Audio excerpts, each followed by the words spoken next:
ഇടുക്കി കട്ടപ്പനയിൽ മാലിന്യ ടാങ്ക് വൃത്തിയാക്കുന്നതിനിടെയുണ്ടായ അപകടത്തിൽ മരിച്ച 3 തൊഴിലാളികളുടെ ഇൻക്വസ്റ്റ് നടപടികൾ പുരോഗമിക്കുന്നു.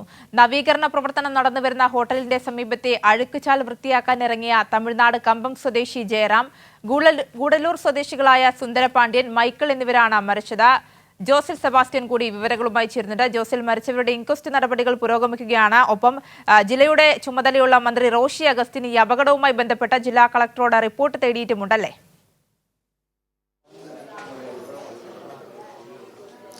ആര്യ സൂചിപ്പിച്ചതുപോലെ തന്നെ ഇത്തരത്തിൽ ഇൻക്വസ്റ്റ് നടപടികൾ കട്ടപ്പന സെന്റ് ജോൺസ് ആശുപത്രിയുടെ മോർച്ചറിയിൽ ഇപ്പോൾ നടന്നുകൊണ്ടിരിക്കുകയാണ്. പോലീസ് ഇവിടെ എത്തി ഇവരുടെ ബന്ധുക്കൾ, ഈ തമിഴ്നാട്ടിൽ നിന്നുള്ള ബന്ധുക്കൾ ഇവിടെ എത്തിയിട്ടുണ്ട്. ആ ബന്ധുക്കൾ, സ്ത്രീകളടക്കമുള്ള ആളുകൾ, വളരെ വൈകാരികമായ നിമിഷങ്ങളാണ് കഴിഞ്ഞ കുറേ മണിക്കൂറുകളായി ഇവിടെ നടന്നുകൊണ്ടിരിക്കുന്നത്.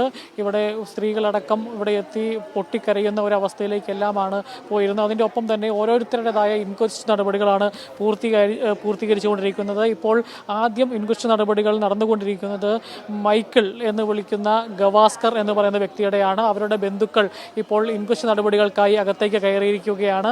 മറ്റ് രണ്ടുപേരുടെയും ബന്ധുക്കളുടെ വിവരങ്ങൾ ശേഖരിച്ച് ഇൻക്വസ്റ്റ് നടപടികളിലേക്ക് കടക്കാനുള്ള കാര്യങ്ങളിലേക്കാണ് പോലീസ് കടന്നിരിക്കുന്നത്. 3 പേരാണ് ഈ അപകടത്തിൽ മരിച്ചത്. കമ്പം സ്വദേശി ജയരാമൻ, അതുപോലെ തന്നെ ഗൂഡല്ലൂർ സ്വദേശികളായ സുന്ദരപാണ്ഡ്യൻ, മൈക്കിൾ എന്ന് വിളിക്കുന്ന ഗവാസ്കർ, ഈ 3 പേരാണ് ഇന്നലെ ഈ നേരത്തെ സൂചിപ്പിച്ചപ്പോൾ തന്നെ കട്ടപ്പന ഒരു ഹോട്ടൽ പുതുക്കി പണിയുന്നതുമായി ബന്ധപ്പെട്ട് അതിൻ്റെ മാലിന്യ ടാങ്ക് വൃത്തിയാക്കാൻ ഇറങ്ങിയതാണ് ഈ 3 പേരും. ആദ്യം ഒരാൾ അതിനകത്തേക്ക് ഇറങ്ങി.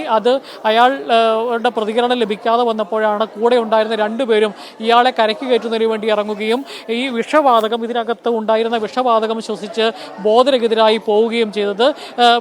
ഇതിനെ തുടർന്ന് നാട്ടുകാർ വിവരം അറിയിച്ചതിനെ തുടർന്ന് ഫയർഫോഴ്സ് സ്ഥലത്തെത്തി ആദ്യം ഓക്സിജൻ സിലിണ്ടർ എത്തിച്ച് ഓക്സിജൻ ഈ ടാങ്കിനകത്തേക്ക് പമ്പ് ചെയ്ത് കൊടുത്തിട്ട് പോലും ഒരു പ്രതികരണവും ലഭിക്കാത്ത സാഹചര്യത്തിൽ ഈ ഫയർഫോഴ്സ് ഉദ്യോഗസ്ഥർ ഇവിടെ ഇറങ്ങി രക്ഷിക്കാൻ വേണ്ടിയുള്ള ശ്രമം ആദ്യം നടത്തി. പിന്നീട് അത് കൂടുതൽ അപകടം വിളിച്ചു വരുത്തുമെന്ന് മനസ്സിലാക്കിയതോടുകൂടി JCB ഉപയോഗിച്ച് ഈ ടാങ്കിൻ്റെ ഒരു സൈഡ് പൊളിച്ച്, ഒരു വശം പൊളിച്ചാണ് ഈ ആളുകളെ പുറത്തേക്ക് എത്തിച്ചത്. പുറത്തേക്ക് എത്തിച്ചപ്പോൾ തന്നെ ഇവർ ചലനമറ്റ അവസ്ഥയിലായിരുന്നു. എങ്കിലും പെട്ടെന്ന് തന്നെ ആംബുലൻസിൽ തൊട്ടടുത്തുള്ള ഈ സ്വകാര്യ ആശുപത്രിയിൽ, സെന്റ് ജോൺസ് ആശുപത്രിയിൽ എത്തിച്ചുവെങ്കിലും 3 പേരുടെയും ജീവൻ രക്ഷിക്കാനായില്ല.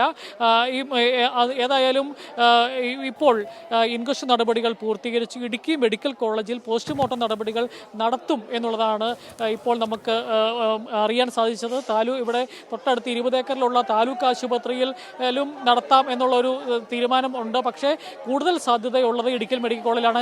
കൃത്യമായ ഒരു തീരുമാനം രണ്ടിടത്തും, ഇടുക്കി മെഡിക്കൽ കോളേജിലാണെങ്കിലും താലൂക്ക് ആശുപത്രിയിലാണെങ്കിലും സർജൻ ഉണ്ട് എന്നുള്ളതാണ് പ്രധാനമായിട്ടുള്ള കാര്യം. ഏതായാലും ഇപ്പോൾ ആദ്യഘട്ടം എന്ന നിലയിൽ ഇൻക്വസ്റ്റ് നടപടികൾ പൂർത്തീകരിക്കാൻ വേണ്ടിയുള്ള കാര്യങ്ങളാണ് കട്ടപ്പന പോലീസ് ഇപ്പോൾ സ്റ്റേഷൻ ഹൗസ് ഓഫീസർ നേതൃത്വത്തിൽ നടത്തിക്കൊണ്ടിരിക്കുന്നത്.